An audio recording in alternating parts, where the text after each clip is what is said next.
Hello बच्चों, शुरू करते हैं आज की एक्सरसाइज। आज हम पढ़ने वाले हैं chapter second inverse trigonometry function. तो इसे शुरू करने से पहले हमें ना कुछ चीज़ें पता होनी चाहिए। चलिए देखते हैं तो वो क्या क्या हैं। तो सबसे पहले तो हमें ये जो हमारे ट्रिग्नोमेट्रिक फंक्शंस होते हैं, इस बार हम क्योंकि इनवर्स ट्रिग्नोमेट्री पढ़ रहे हैं तो साइन इनवर्स, कोसेक इनवर्स इस तरह से पढ़ेंगे इन्हें। और जो हमने 11th क्लास में पढ़ा था ना इनके डोमेन और रेंज के बारे में, वो थोड़ा सा चेंज हो गया है। जो हमारे डोमेन होते हैं, मतलब वो तो जो वैल्यूज़ आती थी हमारी वो हो जाएगी डोमेन -1 से 1। ये भी कोस की वैल्यू -1 से 1 आती थी। और जो रेंज होती है वो इसके एंगल को कहेंगे इस बार। 11th में इसका अपोजिट था वैसे, बट अभी ये है, ठीक है ना। तो सबसे पहले आपको डोमेन या रेंज के लिए ये टेबल आपको थोड़ी सी याद रखनी है। इसे आप पॉज कर लिख सकते हैं अपनी कॉपी पर। तो चलिए मैं आगे बताता हूँ, आप इसे अगर लिख चुके हैं। ऐसा कुछ खास यूज़ नहीं होता, बट फिर भी हमें थोड़ा सा इसके बारे में आइडिया होना चाहिए। चलिए देखते हैं। इसकी एक इम्पोर्टेंट चीज़ दिखाता हूँ। देखिए, ये जो साइन होता है इसकी वैल्यू -π/2 से π/2 है, कोसेक की भी और टेन के लिए भी। मतलब साइन, कोसेक और टेन के लिए लगभग सेम से फॉर्मूले हम यूज़ करने वाले हैं इस एक्सरसाइज में। और जो बाकी के टर्म बचे, ये क्या, कोस, सेक और कोट, इनके लिए थोड़ा सा फॉर्मूले में हल्का सा चेंज हो जाएगा। तो हम देखते हैं चलिए वो क्या चेंज है। सबसे पहले समझते हैं कि आखिर ये इन्वर्स का मतलब होता क्या है। जैसे कि मान लीजिए हम मतलब 11 तक जानते थे कि साइन 30 की वैल्यू, 30 इस तरह से लिखेंगे अभी पाई के टर्म में ही, ठीक है। साइन 30 की वैल्यू होती थी हाफ।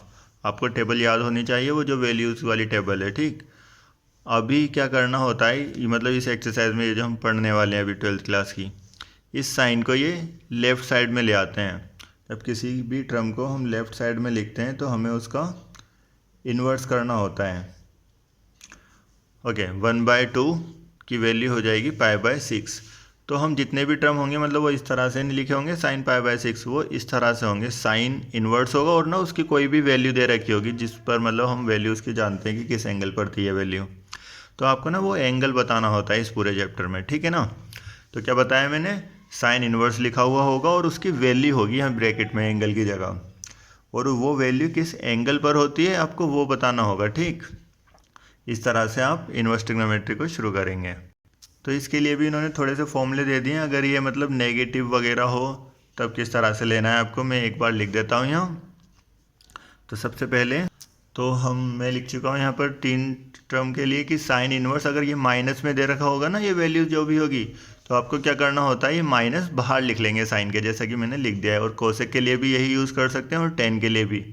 बट जो बाकी के 3 टर्म अभी रह गए हैं उनके लिए ये नहीं लगाएंगे आप, क्योंकि अगर आप वही टेबल आप देखें दोबारा से, मैं दिखा देता हूँ यहाँ। देखिए, साइन, कोसेक और टेन के लिए π/2 आ रहा था, तो केवल ये इन्हीं तीनों के लिए। और ये जो बाकी के टर्म बचे उनके लिए क्या फॉर्मूला है, चलिए देखते हैं। तो इनके लिए हम लिख सकते हैं, पहले कोस इन्वर्स के लिए बताता हूँ।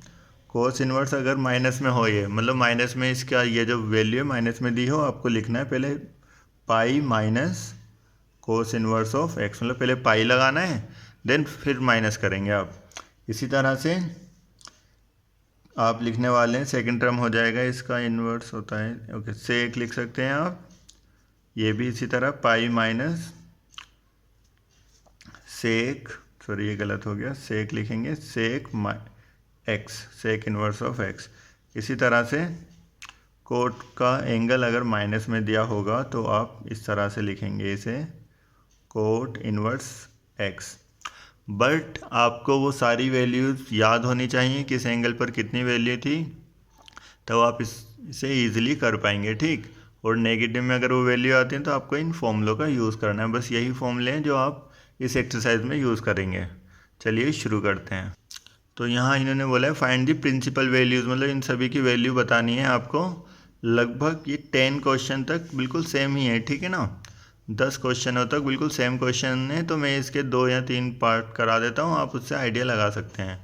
तो मैं यहाँ कराता हूँ ये फर्स्ट वाला पार्ट, 5th और 6th, बाकी आप खुद से करेंगे। चलिए शुरू करते हैं। तो मैं फर्स्ट कर रहा हूँ यहाँ। फर्स्ट में लिखा है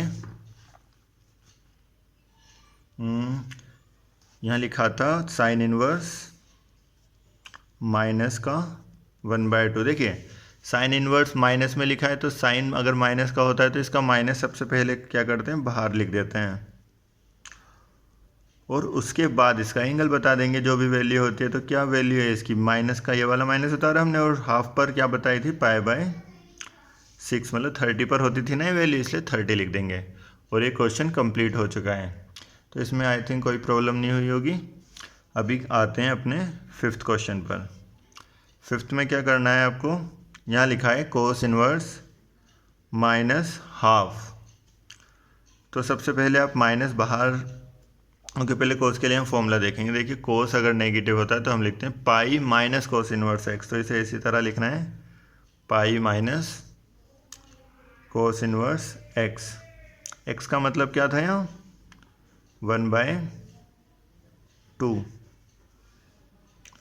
pi minus cos inverse x मतलब 1/2।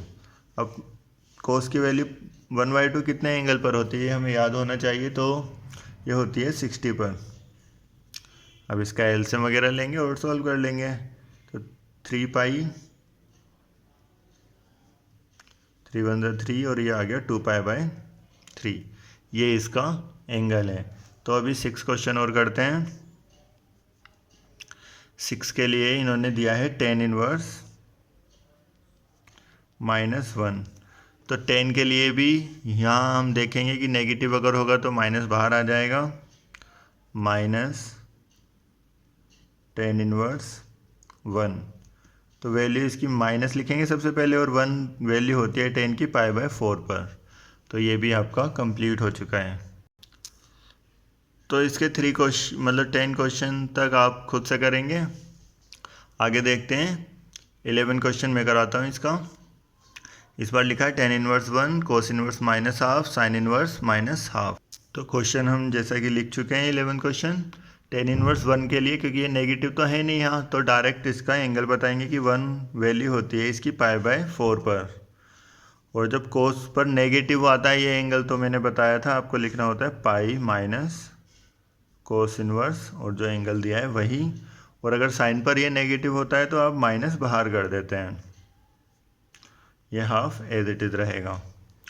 इसके बाद आप और सॉल्व कर सकते हैं इसे, π/4 प्लस पाई माइनस कोस की वैल्यू होती है हाफ 60 पर।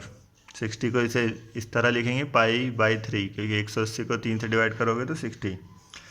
इसी तरह 30 पर होती है ये 30। और जब आप इसका एलसीएम लेंगे तो हमारा यहाँ एलसीएम आ रहा है 12।